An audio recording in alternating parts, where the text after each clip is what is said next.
My acquaintance with the barefoot rag pickers leads me to Simapuri, a place on the periphery of Delhi yet miles away from it. Metaphorically. अब मैंने आपको पहले बोला था जब हम लेसन स्टार्ट करे थे कि वो ढाका में रहता था। कौन रहता था? साहिब।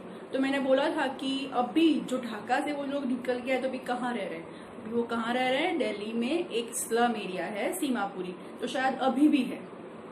ओके तो दिल्ली में सीमापुरी करके जो एरिया है वहां पे ये लोग रह रहे हैं। कौन? Rag pickers. वहां पे जो पूरी बस्ती है ऑलमोस्ट वहां पे सारे रैग पिकर्स ही रहते हैं। तो एनिस जंग क्या बोल रही है हमें कि मुझे एक्वेंटेंस मतलब कुछ परिचित, कुछ जाना पहचाना सा था जब मैंने सीमापुरी दिल्ली में बैरफुट मतलब विदाउट चप्पल, विदाउट शूज जब बच्चों को देखा तो मुझे कुछ जाना पहचाना लगा, कुछ ऐसा एक्वेंटेंस लगा कुछ।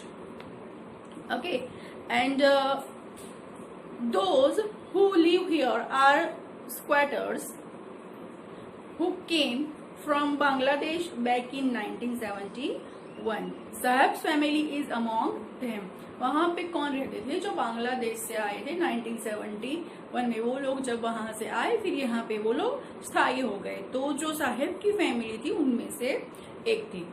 Simapuri was then a wilderness, it still is, but it is no longer empty. फिर वो बढ़ता गया, उसका जो विस्तार था सीमापुरी का, पहले छोटी झोपड़पट्टी थी, फिर वो बढ़ती गई। जैसे बॉम्बे में धारावी है तो पहले इतनी बड़ी नहीं थी, पहले थोड़ी झोपड़ियां थी, फिर धीरे धीरे धीरे धीरे वो स्लम एरिया बढ़ता गया और आज इतना बड़ा हो चुका है कि एक पूरा उसको कहते हैं ना कि बॉम्बे में धारावी को एक सिटी के नाम से भी अपने चाहे तो उसको डिक्लेयर कर सकते हैं। तो सीमापुरी भी ऐसा है दिल्ली में कि जब ये लोग रहने 1971 में आए थे तो वहां पे इतना पॉपुलेशन नहीं था, पर धीरे धीरे धीरे फिर वो बढ़ता गया। अब इतना है और वहां पे अब तो खाली जगह भी नहीं मिलती है। झोपड़ी जो होती है, एक्चुअली गरीबी जो है ना, देश में जो गरीब इंसान है वो कहाँ पे रहते हैं? अगर हमें ढूंढना है गरीबी को तो हम यहाँ पे जाके ढूंढ सकते हैं। कितने धारावी में जाओ, सीमापुरी में जाओ, जाके हमें देख सकते हैं कि लोग कैसे रहते हैं। हमने तो कभी गरीबी देखी नहीं एक तरीके से देखा जाए तो।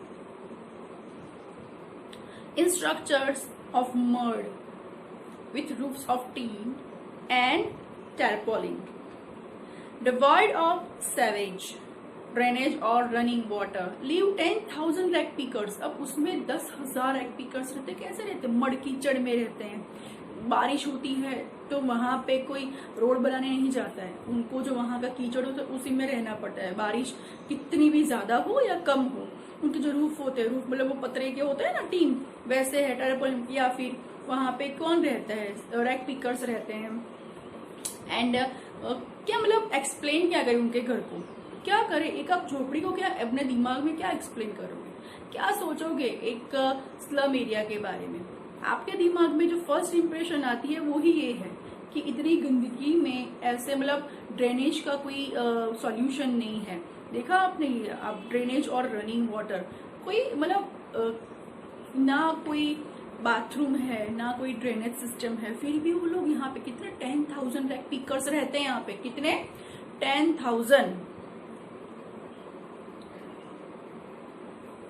They have lived here for more than 30 years without an identity, without permits, but with ration cards that get their names on voters list and enable them to buy grain। अब इनकी मजबूरी देखो, उनके पास कोई आइडेंटिटी नहीं है, ठीक है, उनके पास कोई परमिट ही नहीं है, फिर भी वो वहां रह रहे हैं जस्ट बिकॉज ऑफ एक राशन कार्ड के ऊपर। राशन कार्ड क्यों? क्योंकि उसके ऊपर उनको खाना मिलता है और कहीं ना कहीं वो उनको एक वोटर्स की लिस्ट में उसका उनको जो नाम है वो शो होता है। एक्चुअली जो नेता होते हैं वो जब वोटिंग का टाइम होता है तब वहां पे जाते हैं वोट्स लेने के लिए और फिर थोड़ा बहुत खाना पीना जो भी है, पैसे या कुछ भी बांटते हैं, तो उनके लिए वो एक सोने का एक गोल्डन टाइम होता है। अब राशन कार्ड, राशन आपने देखा होगा कि वहां पे गरीब लोग जो होते हैं वो कैसे लाइन में खड़े होते हैं राशन वाले के यहाँ पे 2 टाइम का सिर्फ खाना खाने के लिए। उनका जो राशन कार्ड है उसका यही पर्पज है कि उनको खाना मिलता है बस। Food is more important for survival than an identity. मतलब खाना जो है, उनकी जो आइडेंटिटी है वो उससे ज़्यादा है सर्वाइव करने के लिए। अगर फेमस हो जाए, मतलब नाम कमाना चाहे, तो उससे वो पेट नहीं भर सकते। लेकिन अगर ये राशन कार्ड हो उनके पास, तो वो क्या है कि खाना खा सकते हैं 2 टाइम का एटलीस्ट। कभी कभी तो उनके पास ऐसा भी होता है कि 1 टाइम का भी खाना उनको नसीब नहीं होता, वो भी यहाँ पे आगे आएगा। If at the end of the day we can feed our families and go to bed without an itching stomach, कभी कभी तो ऐसा होता है कि हम हमारी फैमिली का पेट भरने के लिए, है ना, वो ऐसे मतलब पेट को ऐसे दबा के फिर ऐसा या फिर कपड़े से बांध के, ऐसे भी मैंने किस्से सुने कि झोपड़पट्टी में जब 2 टाइम का खाना 1 टाइम का भी जैसे मिल जाता है, तो वो लोग क्या करते हैं, अपने पेट के ऊपर कपड़ा बांध देते हैं ऐसे एच करके, ताकि उनको भूख ना लगे, और पानी पी के फिर वो सो जाते हैं। तो ऐसे दिन भी इन लोगों ने झोपड़पट्टी में निकाले हैं। We would rather live here than in the fields that gave us no grain, say a group of women in tattered saris. Tattered मतलब फटी हुई। When I asked them why they left their beautiful land of green fields and rivers, फिर मुझे मतलब कभी कभी मुझे ऐसा सवाल भी होता है, तो मैं किसी को पूछती भी हूँ कि भैया आप जो, मतलब एक औरत थी वहां पे, उनको पूछा भी कि भैया आप लोग ने अपनी जो गांव की जमीन थी वो मतलब वो छोड़ के यहाँ पे क्यों है, ग्रीन लैंड, हरियाली, रिवर सब कुछ छोड़ के क्यों है। Wherever they find food they pitch their tents they become transit homes. उनका एक ही जॉब था, पेट भरने के लिए। शायद हो सकता है कि वहाँ पे उनको इतनी इनकम या खाना नहीं मिलता होगा, जो यहाँ पे एटलीस्ट थोड़ी बहुत मजदूरी करके भी मिल जाता है। Children grow up in them, becoming partners in survival, and survival in Seemapuri means rag picking। मतलब बच्चे फिर वहाँ पे बच्चे जन्मते बड़े होते, उनकी लाइफ पूरी वहीं पे सर्वाइव करते करते करते करते निकल जाती है। और सीमापुरी में सर्वाइवल का मतलब है rag picking. Through the years, it has acquired the proportions of a fine art. Garbage to them is gold. It is their daily bread, a roof over their heads, even if it is a leaking roof, but for a child it is even more. यहाँ पे मतलब maximum वो क्या acquire, मतलब क्या प्राप्त कर, क्या मैक्सिमम वो क्या अर्न कर सकते हैं। सीमापुरी में रैग पिकिंग करके जो गार्बेज जो होता है ना, उनके लिए गोल्ड है। मैं आपको पहले ही बोल चुकी थी जब हमने लेसन स्टार्ट किया, गार्बेज उनके लिए गोल्ड है। वाई? बिकॉज उसमें से जो भी उसको कचरा मिलता है, जिसका 1-2 रुपया किलो होता है, वो बेच के उसमें से सर्वाइव करते हैं, तो वो गोल्ड है। Garbage to gold is garbage to them is gold, ठीक है। और वहां पे क्या होता है, डेली ब्रेड, रोज का रोज कचरा ढूंढो, जो भी पैसा मिले उसमें से रोज का खाना लाओ, खाओ और फिर सो जाओ। नए दिन, नई सुबह, नया काम। कभी कभी बारिश में रूफ भी टपकते हैं। रूफ मतलब टपकना मतलब पानी, बारिश, होल होते हैं, पर उनके लिए वो कोई मायने नहीं रखता। उनको बस यही है कि सो जाओ, सुबह उठो, नया दिन, काम पे जाओ, कचरा ढूंढ के लाओ, जो भी अन्नी हो उसमें से खाना खाओ। आई समटाइम्स फाइंड अ रूपी, इवन अ 10 रुपी नोट, साहब से। मैं साहब ने बोला कि जब मैं कचरा ढूंढता हूँ तो कभी कभी मुझे 1 रुपए का नोट है, कभी कभी 10 रुपए का नोट भी मिल जाता है। जब 10 रुपए का नोट मेरे को मिलता है तो मुझे जन्नत, मतलब स्वर्ग जैसा एहसास होता है। His eyes lighting up when you can find a silver coin in a heap of garbage. It's a 10 rupees का नोट मिलना मतलब मेरे लिए एक सिल्वर कॉइन मिलने जैसा है। You don't stop scrounging। और मैं फिर उस दिन ज्यादा ढूंढने की कोशिश करता हूँ कि आज मेरा लक अच्छा है कि 10 रुपए का नोट मिला है, तो शायद और कुछ अच्छा मिल जाए, तो मैं और ढूंढता हूँ। But there is hope of finding more. It seems that for children, garbage has a meaning different from what it means to their parents. For the children, it is wrapped in wonder. For the elder, it is a means of survival. Garbage उनके लिए क्या है, जो उनके जो parents उन्होंने जो सिखाया हुआ है, बताया हुआ है, वही उनके लिए है कि जो गार्बेज है वो हमारे सर्वाइवल का एक साधन है। One winter morning, I see Sahib standing by the fence gate of the neighborhood club, watching 2 young men dressed in white playing tennis. एक बार मैंने सुबह साहिब को फेंस गेट, मतलब एक टेनिस का जो एक उनके बाजू में टेनिस का ग्राउंड है, वहां पे एक दीवार, एक छोटी सी दीवार, एक कहते हैं ना कि फाटक जैसा लगा हुआ, उसके पीछे मैंने देखा साहिब को। वो देख रहा था कि दो बंदे, जो 2 पर्सन थे, वो टेनिस खेल रहे थे। वो टेनिस खेलते हुए वो दोनों को साहिब देख रहा था दूर से छुप के। I like the game, he content to watch it standing behind the fence. वो उनको कॉन्स्टेंटली देख रहा था, शायद उसको वो गेम अच्छी लगती थी और मुझे भी वो गेम अच्छी लगती है। एंड इज जंग बोल रही है, I go inside when no one is around, he admits. और फिर उसने मुझे बताया था बाद में आगे कि मैं अंदर गया था जब वहां पे कोई नहीं, एडमिट मतलब उसने एक्सेप्ट किया था, कि बोला था कि मैं अंदर गया जब कोई नहीं था, तो वो गेट कीपर था ना, उसने मुझे अंदर जाने दिया था। The gatekeeper lets me use the swing, और मुझे स्विंग भी यूज करने दिया था। Sahib too is wearing tennis shoes that look strange over his discolour shirt and shorts.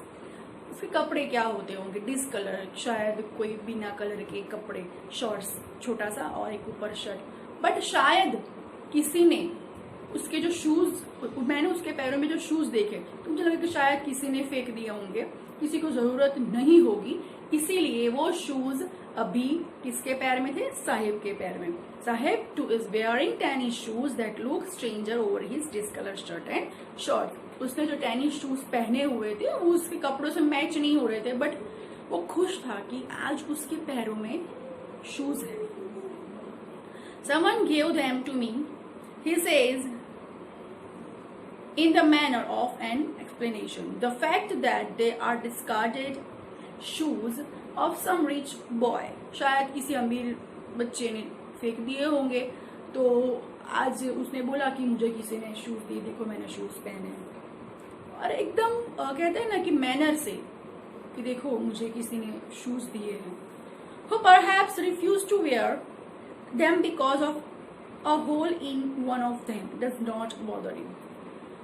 क्यों? पता है जो बोरीच बच्चा था उसने क्यों फेंक दिए थे? क्योंकि जो पैर थी शूज की, उसमें से एक शूज के अंदर एक होल हो चुका था, छोटा था।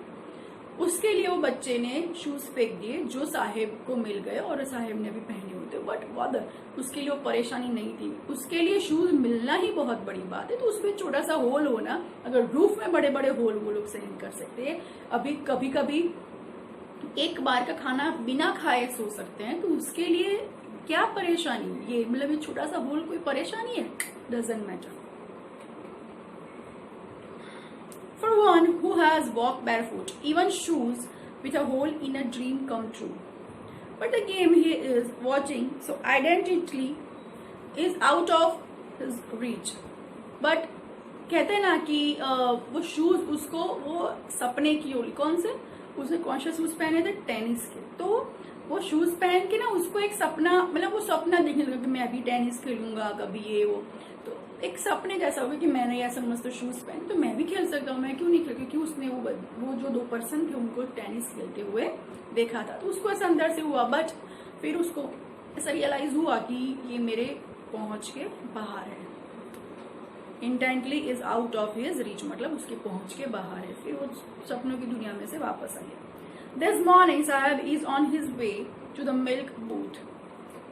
आज की सुबह, मतलब जो नई सुबह है, मैंने साहिब को कहाँ देखा? एक मिल्क बूथ। मिल्क बूथ मतलब चाय की टपरी, चाय की किटली।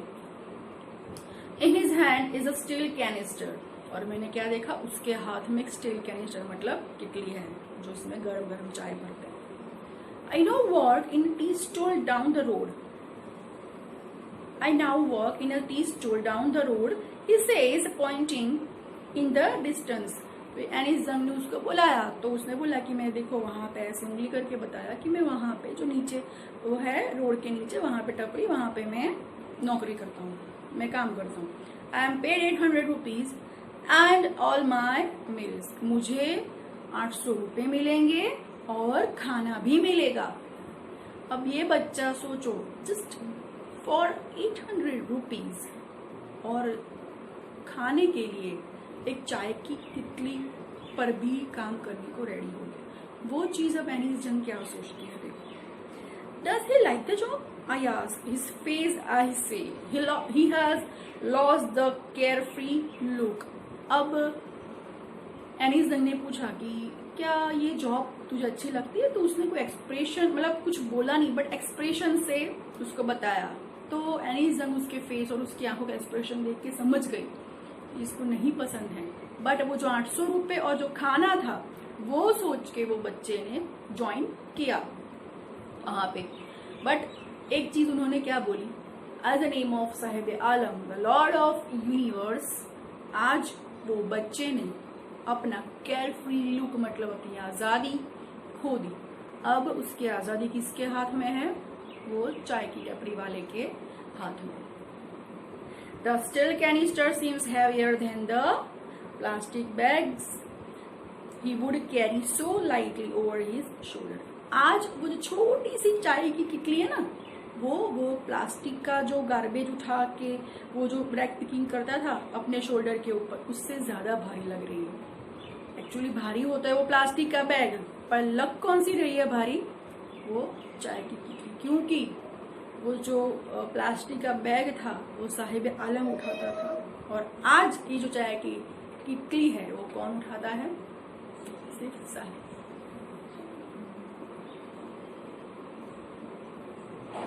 The bag was his. The canister belongs to the man who owns the tea shop. Sahib is no longer his own master. अब वो उसकी लाइफ जो है वो चाय की टपरी का मालिक के ऑर्डर्स और वो चाय की किटली उसमें ही घूमती रह जाएगी। Sahib is no longer his own master. अब वो खुद का राजा नहीं है। जैसे वो घूमता था राजा बन के अपने फ्रेंड्स के साथ बचपन उसे जो गुजारा था, अब वो नहीं है। उसकी आजादी उसने किसी को दे दी है ना। अब उसको वही करना पड़ेगा जो वो बोलेगा। तो यहाँ पे हमारा जो लेसन नंबर 2 है उसका पार्ट 1 खत्म हो रहा है, बिकॉज इसमें जो राइटर है उन्होंने इसको 2 पार्ट में कन्वर्ट किया हुआ है। एक साहिब और एक दूसरा बच्चा है मुकेश। उसके जो 2 स्टोरी है, ये लेसन में 2 स्टोरीज को 2 पार्ट में डिवाइड किया हुआ है। तो हमने पार्ट 1 कंप्लीट कर लिया जो साहिब की स्टोरी थी। अब पार्ट 2 जो होगा वो मुकेश का होगा, जो अब नेक्स्ट लेक्चर में हम स्टार्ट करेंगे।